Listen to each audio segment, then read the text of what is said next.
ভাল লাগিল আপোনাৰ এই গাড়ীখন ললে এখন গাড়ী ললে দাদা আপোনাৰ নামটো এবাৰ কৈ দিয়ক আনিছুৰ ৰহমান আপুনি ক'ৰ পৰা আহিছে মৰিগাঁৱৰ পৰা মৰিগাঁও নাগাবান্ধা তো এইখন আপুনি মৰিগাঁৱৰ পৰা আপোনাৰ গুৱাহাটী কিমান কিলোমিটাৰ মান হ'ব মানে এইটো সুধু কি কাৰণে বহুতে মানে কয় যে মই 20 কিলোমিটাৰ আহিব দিগদাৰি হয় মোৰ 50 কিলোমিটাৰ দিগদাৰি হয়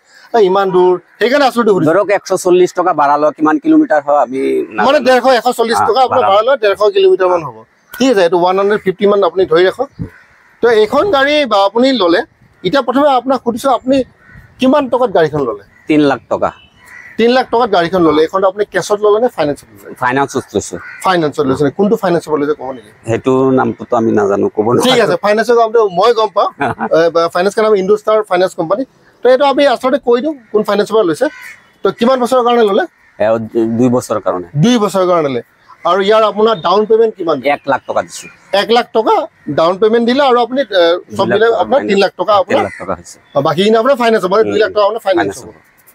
তো আপোনাৰ এটা এখন গাড়ী আপুনি ক'ত চলাব এটো আমাৰ হাৰ্ডওয়্যাৰ দোকান আছে নিজে চলাম হয় নিজে বিজনেস কৰিম ইয়াৰ আগতে আপুনি কিবা বেলেগত বিজনেস লগাইছে নাই নাই হাৰ্ডওয়্যাৰ দোকান আছে আগৰ পৰা হলো নতুনকে এখন লৈছো মানে এটো মানে বস্তু কাবাক দিয়া নিয়া আনা কৰে তো আপোনাৰ ধৰ মোৰ এটা বহুত সাবস্ক্ৰাইবাৰ আছে বহুত মানুহ জানিব বিচাৰে ভাই এখন যে এনেকুৱা এখন গাড়ী লোৱা যায় তো আমি মোটামুটি ইনকাম কৰিব পাৰিম নে মানে নিশ্চয় পাৰিব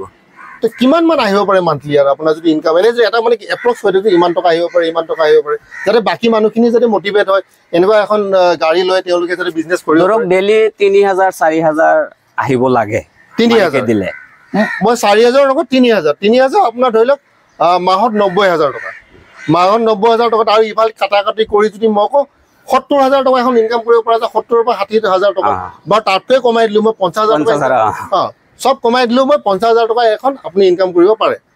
তাৰমানে এটা ফ্যামিলি 50000 এনেকৈ এখন গাড়ী দি ইনকাম কৰিব পাৰে আচলতে সুধিছো কিয় এইটো বহুতে এনে ক'ব পাৰে যে আপোনাৰ তো একো আইডিয়াই নাই আপুনি এনে কৈ আছে এটা জিনে চলাব তেওঁক মই এই কথাটো সুধিছো তেওঁ সেইকাৰণে মোক কৈছে যে মোটামুটি 3000 টকা ডেইলি যদি হয় 90000 টকা মই কাটি কৈ যে 50000 টকা আপুনি ইনকাম কৰিব পাৰে তো এনেকুৱা আৰু গাড়ী লোৱা আপোনাৰ প্লেনিং আছে নেকি কিবা এটো চলাই চাও যদি লব পাৰো তে লম কিমান ইনকাম হয় কি নতুনকে লৈ আছো আৰু আগে পিছে লোৱা নাই ঠিক এটা আপুনি যেটা আপুনি নিজৰ জায়গাত লৈ যাব এটলিষ্ট ক'ব যে এই জায়গাৰ পৰা মই গাড়ীখন আনিছো এটা বহুতে সুধিব পাৰে এখন 3 লাখ টকাত পালে বহুত আপুনি তো ভিডিও বনাইছিলে 4 লাখ টকা 4.5 টকা একচুয়ালি কি হয় প্ৰতিটো গাড়ীৰ ওনাৰ বেলেগ হয়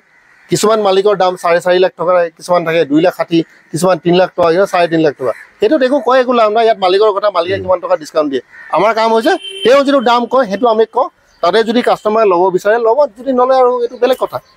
তো এইখিনিয়ে কথা দাদালৰ কথা পাতি বিৰাট ভাল লাগি আপুনি এনেকে যোগাযোগত থাকিব গাড়ী বিষয়ে আমি গম পালো যে এটো ইনকাম কৰিব পাৰে হেতু এটা ভাল লাগি একচুয়ালি কি এইবোৰ মোটিভেশন বহুতে ভাবে যে আমি একো কৰিব নোৱাৰো কিন্তু গাড়ীখন লৈ আপুনি এটা ইনকাম কৰিব পাৰে